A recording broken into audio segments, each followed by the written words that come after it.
జై భీమ్.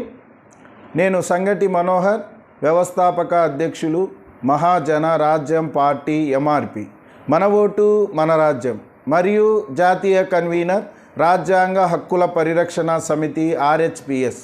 రాజ్యాంగ హక్కులను కాపాడుకుందాం, ప్రజాస్వామ్య విలువలను పరిరక్షించుకుందాం. Welcome to South India Media. మన మీడియా మన ప్రాంతం. మిత్రులారా, నా జాతి ముద్దు బిడ్డలారా, నిరంతర అవగాహన చైతన్య కార్యక్రమంలో భాగంగా ఇవాల్టి వీడియో విశ్లేషణ అంశం వచ్చేసి నిన్నటి రోజున సుప్రీంకోర్టు ఏదైతే ఆంధ్రప్రదేశ్ రాష్ట్రానికి సంబంధించి ఆ యొక్క సెక్షన్ 17A పైన తమ యొక్క భిన్నమైనటువంటి తీర్పును వెలువరించినటువంటి అంశానికి సంబంధించి ఈ యొక్క వీడియో విశ్లేషణ చేయడం జరుగుతూ ఉంది. నిజానికి న్యాయ వ్యవస్థ స్వతంత్రంగా పనిచేస్తున్నట్లుగా ప్రజలకు అనిపిస్తుందా అనే అనుమానం కలిగిస్తూ ఉన్నాయి కొన్ని తీర్పులు ఇటీవల కాలంలో. అసలుకు నిన్న సుప్రీంకోర్టులో ఇద్దరు న్యాయమూర్తులతో కూడుకున్నటువంటి బెంచ్ ఏదైతే ఉందో ఆ బెంచ్ ఎప్పుడో నవంబర్లో ఆ యొక్క వాదనలు అయిపోయినాయి. తీర్పును రిజర్వ్ చేసి నిన్నటి రోజున తీర్పును ప్రకటిస్తూ ఆ తీర్పు ఎటు కాకుండా చేసినటువంటి పరిస్థితి అండి. ఇద్దరు న్యాయమూర్తులు ఒకే న్యాయశాస్త్రాన్ని చదివింటారు, ఇద్దరు న్యాయమూర్తులు ఒకే రాజ్యాంగాన్ని అనుసరిస్తారు. సో ఇద్దరు కలిసి పరస్పర భిన్నమైనటువంటి అభిప్రాయాలను వ్యక్తం చేసి ఆ కేసును వచ్చేసి చీఫ్ జస్టిస్ ఆఫ్ ఇండియాకు రెఫర్ చేసినట్టుగా మనం చూస్తూ ఉన్నాం.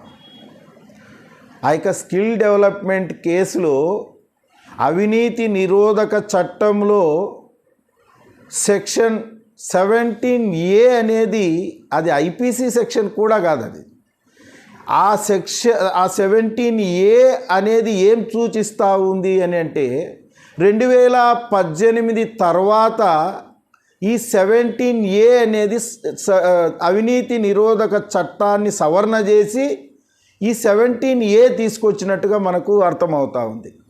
2018 తర్వాత నమోదయ్యే కేసులకు మాత్రమే ఈ 17A వర్తిస్తుంది అని చెప్పేసి ఒకవైపు వాదనలు. రెండవ వైపు వాదనలు ఏంటినంటే 2018 కంటే ముందు అంటే ఈ చట్టం సవరణ చేసిన తేదీ నుంచే ఇది ఎన్ఫోర్స్ అవుతుంది యాక్చువల్గా ఈ సెక్షన్. సో ఈ కేసు, ఈ యొక్క స్కిల్ డెవలప్మెంట్ కేసు ఆంధ్రప్రదేశ్కు సంబంధించి మాజీ ముఖ్యమంత్రి ప్రస్తుత ప్రధాన ప్రతిపక్ష నాయకుడు తెలుగుదేశం పార్టీ జాతీయ అధ్యక్షులైనటువంటి నారా చంద్రబాబు నాయుడు గారికి ఈ 17A అనేది వర్తిస్తుందా వర్తించదా అని తేల్చేదానికి ఇది ఎక్కడో ఇది ట్రయల్ కోర్టు అండి, సెషన్స్ కోర్టు, ఎక్కడో లోయర్ కోర్టులో, అది కూడా ఇది ఐపీసీ సెక్షన్ కూడా కాదు. 17A ద్వారా గవర్నర్ తోటి ముందస్తు అనుమతి తీసుకొని ఇతనిపైన ఎఫ్ఐఆర్ నమోదు చేయాలన్నా, లేదంటే కనుక రిమాండ్ చేసే ముందు గవర్నర్ను సంప్రదించాలనా లేదా అనేటువంటి స్పష్టత ఈ 17Aలో లేకపోవడం కారణంగానే ఇటువంటి సందిగ్ధతకు, ఇటువంటి గందరగోళానికి దారి తీసినట్టుగా మనకు స్పష్టంగా అర్థమవుతుంది. సో నిన్న తేల్చింది ఏంది? కొండను తవ్వి ఎలకను పట్టినట్టు అయిపోయింది కాదండి. యాన్నో లోయర్ కోర్టులో, సెషన్స్ కోర్టులో, ట్రయల్ కోర్టులో దీనిపైన ఒక స్పష్టత రాకపోతే హైకోర్టుకు వెళ్ళినారు. హైకోర్టు వారైనా కూడా దీనిపైన వచ్చేసి స్పష్టత ఇవ్వలేదు. దాన్ని అటనే తోసివేసినారు, తోసిపుచ్చినారు. సరే, చివరి ఆఖరికి సుప్రీంకోర్టుకి వెళ్ళింది. ఇద్దరు న్యాయమూర్తులతో కూడినటువంటి బెంచ్ కాన్స్టిట్యూట్ చేసినారు. ఈ కేసును విచారించినారు. విచారించి వాళ్ళు ఏం చేసినారు? చివరాఖరికి వాళ్ళు కూడా ఎటు తేల్చకుండా ఒక్కొక్కరు ఒక అభిప్రాయాన్ని వెలుబుచ్చినారు. అంటే దాని అర్థం ఏంటి? కాదండి, ఇవాళ ఎక్కడికక్కడ ఎవరికి వారు, ఎవరు స్థాయిలో వారు వాళ్ళకు ఉన్నటువంటి అధికారాలు, వాళ్ళకు ఉన్నటువంటి విచక్షణ అధికారాలను వారి స్థాయిలో, వారి పరిధిలో చట్టబద్ధంగా, రాజ్యాంగబద్ధంగా వారి విధులను వారు నిర్వర్తిస్తే, ఎవరి ప్రమేయం లేకుండా, ఎవరి ఒత్తిళ్లకు గురి కాకుండా, ఎవరి యొక్క ప్రభావాలకు లోను కాకుండా, ఎవరి స్థాయిలో వాళ్ళు వాళ్ళ యొక్క అధికార విధులను నిర్వర్తిస్తే స్వతంత్రంగా సమస్యలు ఏమొస్తాయి? ఒకే న్యాయశాస్త్రాన్ని చదువుతారు, ఒకే రాజ్యాంగం ఉంది, మళ్ళీ వచ్చేసి ఇద్దరు భిన్నమైనటువంటి వైఖరులను, భిన్నమైనటువంటి తీర్పులను వెలిబుచ్చి దాన్ని వచ్చేసి కాలయాపన చేస్తూ మళ్ళీ సీజే ధర్మాసనానికి దాన్ని పంపించినారు. పోనీ సీజే ధర్మాసనం కాదు కానీ సీజే నోటీసులో పెట్టినారు, రెఫర్ చేసినారు. ఆయన మళ్ళా ముగ్గురు న్యాయమూర్తులతో కూడినటువంటి బెంచ్కి ఏమన్నా దానిని అలాట్ చేస్తాడో ఏమో తెలియదు. సో ముగ్గురు న్యాయమూర్తులు అంటే అదొక మెరిట్స్ బేసిస్లో ఆ స్పష్టత కాదు. సహజంగా కామన్ సెన్స్ తోటి, దీనికి పెద్దగా లీగల్ నాలెడ్జ్ అవసరం లేదు, కాన్స్టిట్యూషనల్ నాలెడ్జ్ అవసరం లేదు. ఏదైనా ఒక చట్టం చేస్తే ఆ చట్టం ఎప్పటి నుంచి అమల్లోకి వస్తుంది అన్నటువంటి స్పష్టత ఆ చట్టంలో లేకపోతే న్యాచురల్గా అది ఎప్పటి నుంచి ఎన్ఫోర్స్ అవుతుంది? ఆ చట్టం వచ్చేసి ఆమోదం పొందిన తర్వాత, ఆమోదం పొందినటువంటి చట్టము సంబంధిత గవర్నర్కో లేదంటే సంబంధిత రాష్ట్రపతికో గజెట్ నోటిఫికేషన్కు పంపించిన తర్వాత, గజెట్ నోటిఫికేషన్ విడుదలైనటువంటి తారీఖు నుండి అది ఎన్ఫోర్స్ అవుతుంది, అమల్లోకి వస్తుంది. అది కామన్ సెన్స్ తోటి ఆలోచన చేస్తే. ఇవాళ ఎందుకు కానీ ఆ కేసు నిన్న వచ్చేసి ఇద్దరు జడ్జీలు భిన్నాభిప్రాయాలని వ్యక్తం చేసినారు అంటే అర్థం చేసుకోవాలి. ప్రజలు ఇప్పుడు మనము చాలా టెక్నాలజీ యుగంలో ఉన్నాము. ప్రతి మూమెంట్ను కూడా ప్రజలు అబ్జర్వ్ చేస్తున్నారు. న్యాయ వ్యవస్థలోని జడ్జెస్ ఏం పని చేస్తున్నారు, న్యాయవాదులు ఏం పని చేస్తున్నారు, కక్షిదారులు ఏం చేస్తున్నారు, చట్టసభ సభ్యులు ఏం చేస్తున్నారు, కార్యనిర్వాహక వ్యవస్థలో బ్యూరోక్రాట్స్ ఏం చేస్తున్నారు అన్నటువంటి ఇత్యాది విషయాలన్నిటినీ కూడా ప్రజలు క్షుణ్ణంగా నిశితంగా గమనిస్తున్నారు. మీరు అనుకోవచ్చు పిల్లి పాలు తాగుతుంటే ఎవరు చూడలేదులే అనుకోవచ్చు. ఖచ్చితంగా పిల్లి పాలు తాగుతున్నది ఎవరో ఒకరు చూసినారు. ఆ రకంగా ఇవాళ వచ్చేసి జవాబుదారీతనంగా ఉండాలా, పారదర్శకంగా ఉండాలా, ప్రజలకు రాజ్యాంగానికి బాధ్యులుగా ఉండాలా, జవాబుదారీగా పనిచేయాలా. ఇవాళ ఆ పరిస్థితి లేదు. న్యాయ వ్యవస్థ స్వతంత్ర ప్రతిపత్తి కలిగినటువంటి గొప్ప వ్యవస్థ మన భారతదేశంలో న్యాయ వ్యవస్థను కూడా ప్రత్యక్షంగా పరోక్షంగా అధికారంలో ఉన్నటువంటి పార్టీలు ఇన్ఫ్లుయెన్స్ చేస్తున్నట్టుగా మనకు స్పష్టంగా అర్థమవుతూ ఉంది. ప్రజలకు ఏ రకంగా ఈ వ్యవస్థలపైన నమ్మకం కలుగుతుంది, ప్రజలకు ఏ రకంగా ఈ వ్యవస్థలపైన విశ్వాసం కలుగుతుంది. మనం చేస్తున్నటువంటి పనిలో వచ్చేసి నిజాయితీ ఉండాలి కదా, నిబద్ధత ఉండాలి కదా, చిత్తశుద్ధి ఉండాలి కదా, అంకిత భావంతో పని చేయాలి కదా. మీకు రాజ్యాంగబద్ధంగా సంక్రమించినటువంటి విధులను అధికారాలను మీరు సక్రమంగా వినియోగించాలి కదా. ఆ పరిస్థితి ఇవాళ దేశంలో లేకుండా పోయినటువంటి పరిస్థితి. ఆ చిన్న సెక్షన్కి అది ఐపీసీ సెక్షన్ కూడా కాదు, అది సిఆర్పిసిలో భాగమైనటువంటి సెక్షన్ను. దానిని కూడా మీరు ఎటు తేల్చలేని పరిస్థితుల్లో డైలమాలో ఒక సందిగ్ధ వాతావరణానికి నెట్టివేసినారు అంటే ఇంకా ఏం పని చేస్తారు మీరు? ప్రతిదీ అట్టేం చేస్తున్నారండి. పొలిటికల్ ఇంటర్ఫేర్ అవుతున్నది, ఇన్ఫ్లుయెన్స్ అవుతుంది. ఇది దురదృష్టకరం, ఇది బాధాకరం, ఇది శోచనీయం.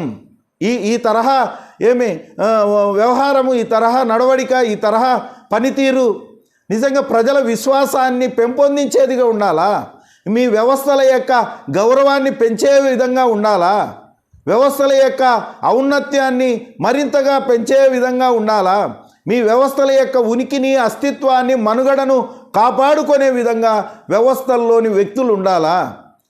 ఈరోజు భారతదేశంలో ఉన్న ఏకైక వ్యవస్థ, ప్రజలకు నమ్మకం కలిగించే, ప్రజలకు విశ్వాసం కలిగించే వ్యవస్థ ఏదైనా ఉంది ఇప్పుడు ఈ 3 అంగాల్లో 3 వ్యవస్థల్లో అంటే అది ఒక న్యాయ వ్యవస్థే ఉండేది. ఆ న్యాయ వ్యవస్థ కూడా ఒక్కొక్క తీర్పులో ఒక్కొక్క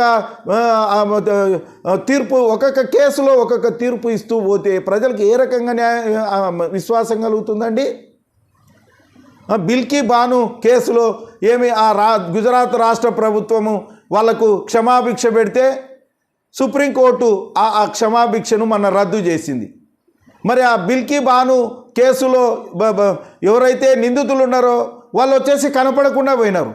తర్వాత ఫర్దర్ స్టెప్ ఏం చేస్తుంది అంటే ప్రజలకు ఈ రాజ్యాంగ సంస్థలపైన వ్యవస్థలపైన నమ్మకం సన్నగిల్లేలాగున ఎవరు వ్యవహరించరాదు, ప్రవర్తించరాదు. మీ చట్ట పరిధిలో, న్యాయ పరిధిలో మీరు మీ విధులను నిర్వహించాలా.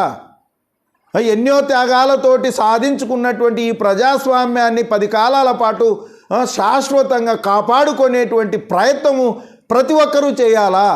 పౌరులకు ఉండే బాధ్యతలు పౌరులు చేయాలా. ఆయా విభాగాలలో, ప్రభుత్వ విభాగాలలో ఉన్నటువంటి వారు, ప్రభుత్వంలో ఉన్నవారు కూడా సక్రమంగా విధులు నిర్వహించాలా. అందరం కలిసి ఈ వ్యవస్థలను, ఈ రాజ్యాంగాన్ని, ఈ ప్రజాస్వామ్యాన్ని, ఈ దేశాన్ని కాపాడుకునే విధంగా మనం అందరం ప్రయత్నం చేయాలి. కానీ మనం వచ్చేసి ఎవరో ఇన్ఫ్లుయెన్స్ చేస్తే, ఎవరో మనల్ని ప్రభావితం చేస్తే, ప్రభావాలకు లోనైతే మన చేయి మనం కాల్చుకున్నట్టు, నీ వృత్తిని నువ్వు కించపరుచుకున్నట్టు, నీకు కూడుబెట్టే వ్యవస్థను నువ్వు వచ్చేసి కాలదన్నుకున్నట్టు అవుతుంది. నిజంగా ఈ లెజిస్లేటర్స్ ఎవరైతే ఉన్నారో, చట్టాలు చేసే వాళ్ళకు బుర్ర లేదు, బుద్ధి లేదు, అవగాహన లేదు, ఆలోచన లేదు. వాళ్ళు అసమర్థులు, వాళ్ళు అనర్హులు, అసమర్థులు చట్టసభలకు పోతే ఇట్లాగే ఉంటుంది. చట్టాలు ఏమి నాణ్యమైన చట్టాలు, క్వాలిటీ చట్టాలు, మంచి చట్టాలు, ఆదర్శవంతమైనటువంటి చట్టాలు, ప్రజలందరికీ ఆమోదయోగ్యమైనటువంటి చట్టాలు చేసే ముందు ప్రజల భాగస్వామ్యంతో, ప్రజల కోసం చేస్తున్నటువంటి ప్రజల భాగస్వామ్యంతో చట్టాలు చేస్తే ఆ చట్టాలకు ప్రజల్లో నుంచి యాక్సెప్టెన్స్ వస్తుందండి. ఏకపక్షంగా అడ్డదారుల్లో, అక్రమ పద్ధతుల్లో, తప్పుడు మార్గంలో ఎన్నికవుతూ మీ మైండ్లో ఉండేది ఇష్టారాజ్యంగా, ప్రజల కోణంలో కాకుండా, ప్రజల యొక్క భాగస్వామ్యంతో కాకుండా, ప్రజలతో ప్రమేయమే లేకుండా మీరు చట్టాలు తీసుకురావడం వల్లనే ప్రజల యొక్క ఆమోదము, ప్రజల యొక్క యాక్సెప్టెన్స్ లేకుండా చట్టాలకు విలువ లేకుండా పోతుంది. కాబట్టే మేము ఒకటే కోరుతున్నాము, ఏ వ్యవస్థ ఆ వ్యవస్థ తన పరిధిలోన తన అధికారాలను నిర్వర్తించి వేగంగా, ఇప్పుడు కేసులన్నీ వేల కేసులు, లక్షల కేసులు వివిధ కోర్టులలో పెండింగ్లో ఉన్నాయండి. వేగంగా వాటిని డిస్పోజ్ చేయాలా, వేగంగా వాటిని పరిష్కరించే మార్గం కనుగొనాలా. న్యాయం అనేది లేట్ కావడం కూడా అన్యాయం చేసినట్టే కదా. ఇప్పుడు న్యాయం అనేది సకాలంలో ఆ వ్యక్తికి కానీ, ఆ వ్యవస్థకు కానీ, ఆ సంస్థకు కానీ, ఆ సమూహానికి కానీ, ఆ సమాజానికి కానీ న్యాయం అనేది జరగాల్సిన సమయంలో జరగకపోతే అది అన్యాయం చేసినట్టే కదా. కాబట్టి ఇప్పటికైనా కూడా ప్రతి వ్యవస్థలోని ప్రతి వ్యక్తి మీ వ్యవస్థ యొక్క గొప్పతనాన్ని కాపాడుకుంటూ మీ వ్యవస్థను 10 కాలాల పాటు మనుగడ సాధించుకునే విధంగా ముందుకు నడిపించాలి. ఈ గవర్నర్ తోటి ఈ కేసు ఇది పర్టికులర్గా ఈ కేసును వచ్చేసి ఇంత రాద్ధాంతం చేసి, ఇంత హైప్ క్రియేట్ చేసి, ఇదేదో పెద్ద అసలు సెన్సేషనల్ కేసు, ఇది రాజ్యాంగ బెంచ్కు పంపించేంత కేసా? ఇది కాదు కదా. ఇప్పుడు రాజ్యాంగ ధర్మాసనానికి నివేదించగలిగేటువంటి కేసు కాదు ఇది చిన్నది. అవినీతి నిరోధక చట్టంలో ఒక క్లాజు, ఒక సెక్షను, దీనికి ఇంత పెద్ద రాద్ధాంతము, ఇంత పెద్ద రామాయణం చేయాల్సిన పని లేదు. దీనికి మీడియా మళ్ళా వైరి వర్గాలుగా విడిపోయి, మనువాద మీడియా, ఒక మీడియానేమో శృంగాభంగం అనడము, ఒక మీడియానేమో ఉపశమనం దొరికింది అని చెప్పడాలు, ఇవన్నీ ఎట్టుంటాయంటే ప్రజలను కన్ఫ్యూజ్ చేసి, ప్రజలను వచ్చేసి భావోద్వేగాలకు గురి చేసి, ఈ తీర్పు చుట్టూ ప్రజల యొక్క మైండ్ను కేంద్రీకృతం చేసేటట్టు చేస్తున్నటువంటి పరిస్థితి. కాబట్టి ప్రతి ఒక్కరు కూడా వారి వారి యొక్క అటెన్షన్ను ప్రజలకు జవాబుదారీగా పనిచేయాలా, రాజ్యాంగానికి బద్దులుగా పనిచేయాలా, రాజ్యాంగానికి జవాబుదారీగా ఉండాలా, ఇటు ప్రజలకు జవాబుదారీగా ఉండాలా. ఇదే ప్రజాస్వామ్యం యొక్క బ్యూటీ ఆఫ్ డెమోక్రసీ ఏంటంటే ఈ 3 వ్యవస్థల్లోని వ్యక్తులు, రాజ్యాంగ పదవుల్లో ఉన్నటువంటి వ్యక్తులు ఆ వ్యవస్థలను కాపాడుకునే విధంగా ఉండాలా. కాపాడుకుంటూ అటు రాజ్యాంగానికి ఇటు ప్రజలకు జవాబుదారీగా పనిచేస్తే ఖచ్చితంగా ఈ వ్యవస్థలపైన, ఈ రాజ్యాంగం పైన, ఈ ప్రజాస్వామ్యం పైన, ఈ దేశం పైన పౌరులకు వచ్చేసి గౌరవం వస్తుంది, పౌరులకు నమ్మకం ఏర్పడుతుంది, పౌరులకు వచ్చేసి విశ్వాసం ఏర్పడుతుంది. తద్వారా ఈ ప్రజాస్వామ్యం మరింత మెరుగయ్యేందుకు, మరింత బలోపేతం అయ్యేందుకు, మరింత పటిష్టం అయ్యేందుకు, మరింత ముందుకెళ్ళేదానికి దోహదపడుతుంది అని చెప్పేసి మేము భావిస్తూ ఖచ్చితంగా ఆ దిశగా రానున్నటువంటి రోజుల్లో వీరందరూ కూడా పనిచేయాలని మనస్ఫూర్తిగా కోరుకుంటూ సెలవు తీసుకుంటున్నాను. జై భీమ్, జై భారత రాజ్యాంగం, జై భారత ప్రజాస్వామ్యం, జై మహాజన రాజ్యం, జై సౌత్ ఇండియా.